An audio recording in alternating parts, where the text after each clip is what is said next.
So if LDPlayer is suddenly using way too much CPU on your PC, yeah, fans get loud, everything slows down, and games start lagging. In this guide, I'll show you the exact settings and fixes that actually reduce CPU usage in 2026. Simple steps, no risky tweaks. Let's start. Before changing anything, close heavy background apps.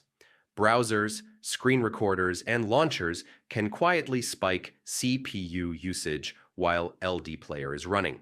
Now open LDPlayer and click the gear icon on the right to open settings. Go to the Advanced or Performance tab. Set CPU cores to 2 or 3.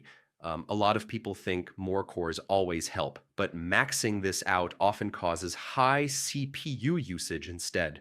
Set RAM between 4 and 6 gigabytes. Too little memory causes spikes, but too much can overload the system. This balanced range usually keeps CPU usage stable. Next, switch the graphics rendering mode. If you're on DirectX, try OpenGL. If you're on OpenGL, switch to DirectX. One of these usually lowers CPU load right away. Lower the resolution to 720p and turn off visual extras like anti-aliasing and high-quality rendering. These features increase CPU load more than most people realize. Make sure virtualization is enabled on your PC. If this is off, LDPlayer relies heavily on the CPU instead of working efficiently.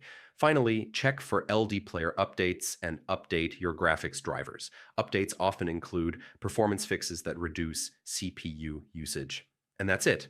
After these changes, CPU usage should drop, fans should quiet down, and gameplay should feel smoother. If this helped, save the video, and yeah, leave a comment if you're still seeing high CPU usage. See you next time.